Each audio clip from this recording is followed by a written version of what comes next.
In this video, we're going to go over the wish list. Now, this is probably one of the most important features that you can utilize in the platform. So go click on the farm that you're trying to see what they're going to have available. Keep in mind the inventory up top is what they know that they're going to have for sure. You can approve it. They know that there's going to be a surplus of that crop. You can go ahead and place your order. And the wish list again, or the inventory is what they already have.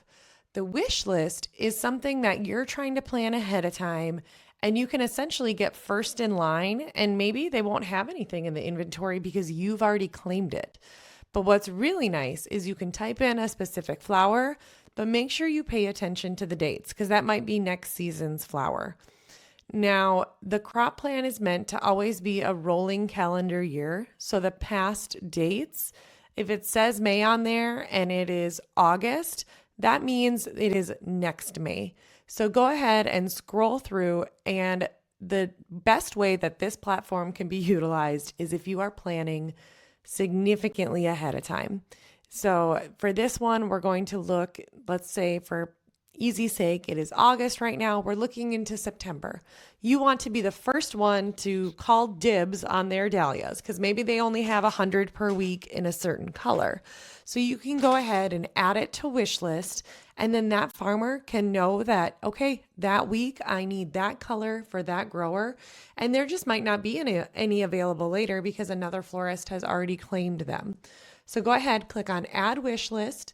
Type in how many stems that you are wanting, put in the desired date, and add that little note, the date of the wedding, the date of the event, especially for those dinner plate dahlias or peonies or tulips, things that are really sensitive about the time that they are opening. And you can go ahead and just add that to your wish list. You will get notified from the farmer if it is going to be available. They will get a push notification that you placed a wish list order. And so we are training them that if they know for sure that they will not have that crop, they need to let you know ASAP, and to also update their crop plan so that people aren't thinking that that's available at that time. So continue adding things to your wish list. You can copy and paste that note so that it's all the same, but go ahead and just keep requesting things ahead of time.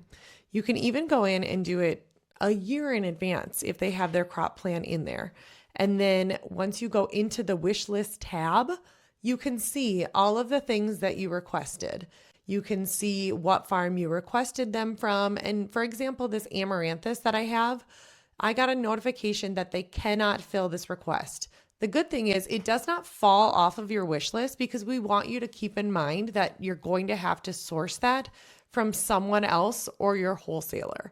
And then go ahead and just delete that or complete that off of your wish list. You can also see what things have been converted to an order versus what things are still pending.